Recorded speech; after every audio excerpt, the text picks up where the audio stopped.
Yo, what's good, Splat Nation? We back, episode 11, Yeah, right? episode 11. Me and Yep. James out here, Starkville, Mississippi. We lit. It's Final Four weekend. Kick it off with a Purdue game. Yeah, we're going to cover the Purdue game first. Zach Edey against DJ Burns.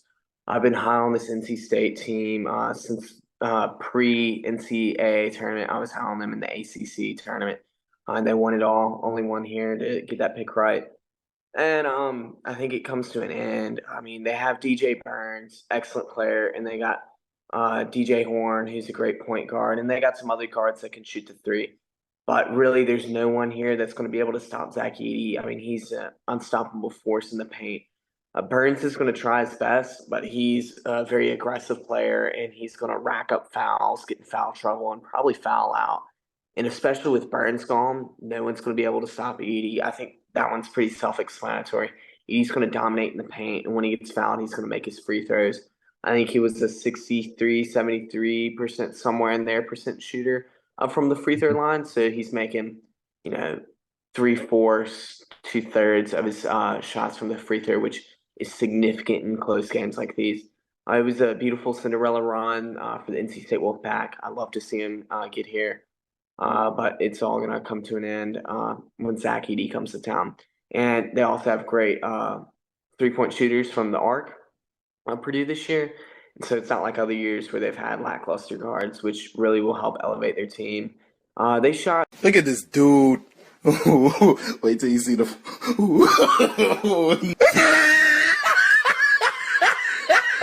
Not great against Tennessee, but that was a fluke. It was a fluke game, quite frankly. Like, that was one game, and even with that fluke game, Zach Edey dominated Tennessee on the court. I don't care what y'all say. Edey dominated Tennessee. There was no one that was able to stop him. Okay, and that's the only problem. The refs are going to stop him this game. The No. public has been outraged. People realize that no fouls are getting called on Z. DJ Burns, he's going to be physical. He's not going to stop Zach Edey on offense, but he's going to draw fouls, which is what the Tennessee players could not do, which was their problem on defense. I still think Purdue's winning it, but I do think Burns just is not a good enough defensive player. Hate to hear it. I want the Wolfpack to win, but Burns is great on offense. He got booted. Well, he left Tennessee because Barnes wouldn't play him because of how bad he's. You said last week Barnes booted him. I'm with Fletcher here. Rick Barnes cut DJ Burns for a reason. No, so you're taking him leaving. You said Barnes kicked him off. You said last week we all saw. Yes, no, that's different than him leaving. No, it's not. Him choosing to leave and Barnes not playing him and kicking him off the team. So you can't play Well, unless you get in shape. who's in the Final Four? Who has more Final Four appearances? Tennessee's basketball program or DJ Burns? Well, I don't know why that DJ matters. Burns. Tennessee's never seen a Final Four. All right. I want to go back to James's thing with the free throws with Zach Edey. He was saying that he shoots about like 2/3, 70% from the field, kind of around that. So the spread right now is 9.5. So I'm thinking, do we think if Zach Edey is good with his free throws, do you think they cover? Do you think like the main factor for this cover is just his free throws?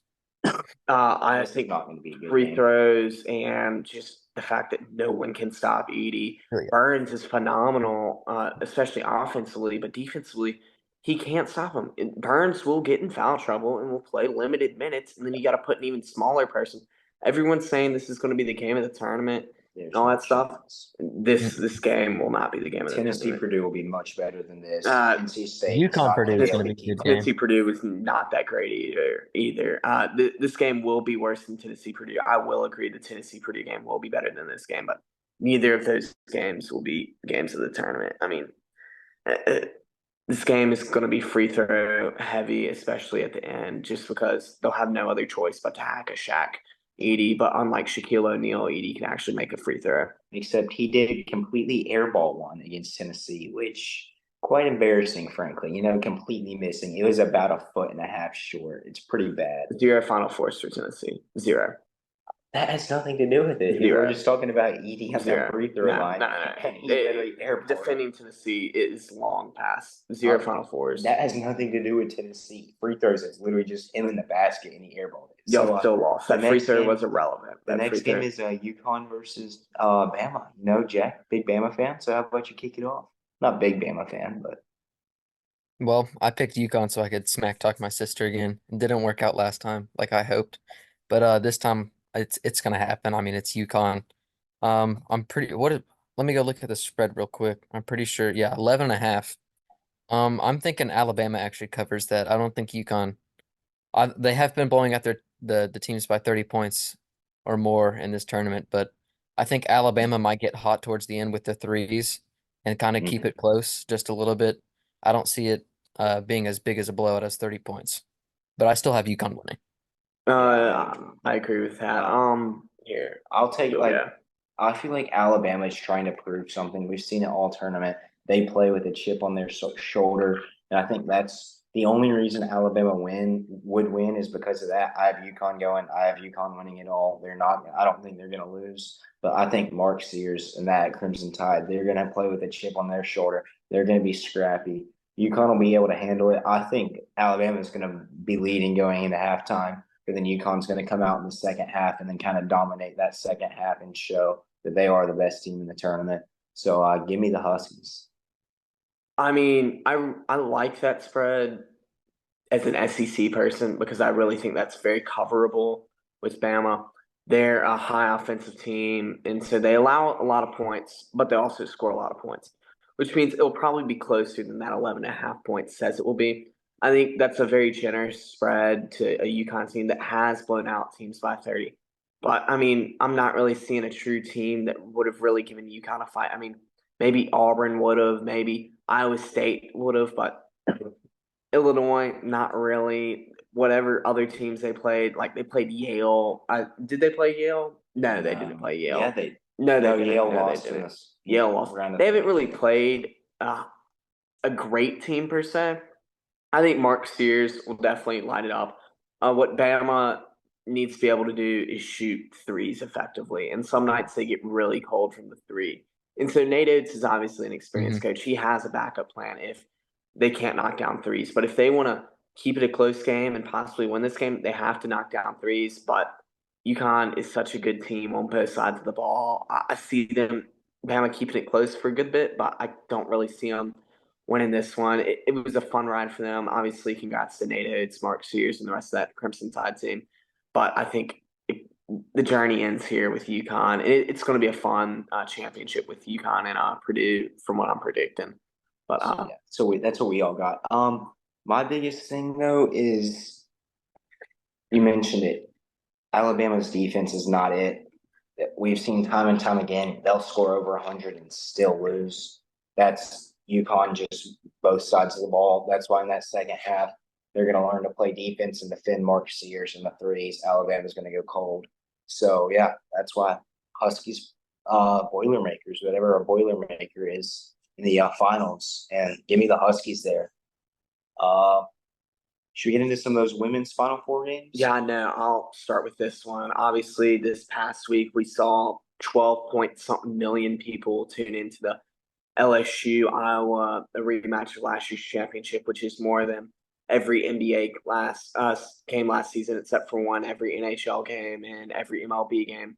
And it rivaled a lot of the men's college basketball games as well, which is huge for women's sports in general. So congrats to them. They're finally getting some love.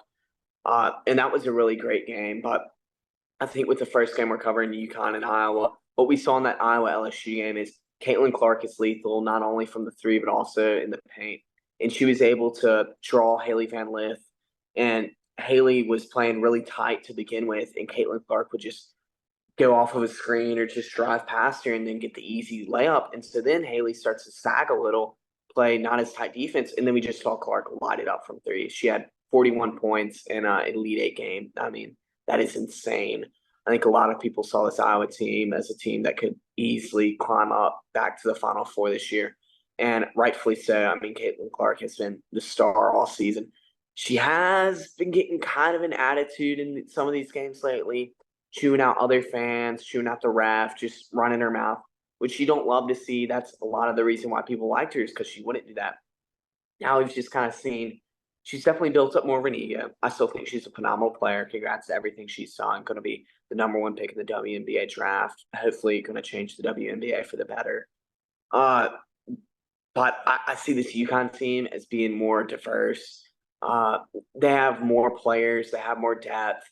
And Paige Bueckers is really an overlooked player right now. I think if she did not get injured last year, she could be a better, like a more famous player and a better player than Caitlin Clark is. And so really keep your eye out for her. She's a very talented player and people have had their eyes on her. I think I saw someone had tweeted out from years ago when she was in 6th grade, like, hey, be on the lookout for Paige Bueckers. Oh, I saw that. Yeah, Yeah, you from saw St. Louis. Yeah. Yeah, so Paige Bueckers is a phenomenal player, and they have a lot of other players that can shoot the ball as well as play defense. And they have one of the greatest basketball coaches of all time across men's and women's sports in Gino. I mean, he's won, I think, almost a half a dozen national championships. So he's excellent coach. Gino, great guy, excellent coach. And so I really think UConn takes down this Iowa team personally. I mean, they're just a more well-rounded team, and you shut down Clark or you get her in foul trouble, and that team's really going to crumble. What are y'all's thoughts? The Caitlin Clark insanity run ends right here in the Final Four. UConn Huskies, Bueckers, whatever the girl's name is, I can't pronounce it. UConn is 2 UConn teams, men's and women's, in the championship. James, you just talked for about 7 minutes about how good Caitlin Clark was, and then about a minute and a half about UConn, and then you picked UConn. Yeah. Like, you have so I've long seen just to pick UConn. I've seen Golly. UConn play in person at least Okay, that once, was maybe like twice. 8 years ago. But it's the same coach, it's the same mentality, it's the same type of team. He's been coaching those teams like that for years. I mean, I think they went 3 or 4 seasons straight. No, it's not Yap. If you actually watch the sport, you would know. You don't watch the sport. I actually do. I watched Tennessee lose to South Carolina. You mean NC State in the No, I Sweet 16? watched Tennessee lose to South Carolina. I know the game I watched. In the You weren't SEC there tournament? for the SEC Yeah, championship. well, I watched them lose in the I did too. Sweet I 16. watched part of it. They had one really good shooter, Rakia Jackson. He's good at Mississippi State, phenomenal player. She got like 10 of their first 12. But this UConn team, they play the same style that they've been playing for years, and they've produced WNBA talent left and right. They're not going to lose this game. They're not going to lose back-to-back seasons. Like, they went out last season without making even a push. At least this season as a 2 seed. I mean, they made it all the way to the Final Four, and I think they make it to the championship. Jack? I don't really watch women's basketball. I think I've only watched about like 2 games. Virginia Tech Hokies, Georgia Amore pretty much. But I've heard of Caitlin Clark a lot, obviously. I mean, she's probably the best player ever from the women's side. So I'm gonna have to go with Iowa here just because of Caitlin Clark. I mean, she's probably just gonna go out and drop 40 again and win. So that's why I'm picking Iowa. And then talking about the next game, South Carolina is dominant. That's what I've heard. So I'm also picking them just because I've heard that. I don't really know anything about women's basketball, but yeah. Yeah, no, that South Carolina team is kind of disrespected. I mean, it's an undefeated team, but has gotten little talk about them. I mean, everyone's eyes have been on Caitlin Clark and the LSU and the Angel Reese team, and even the UConn team and Paige Bueckers or the Juju Watkins from USC.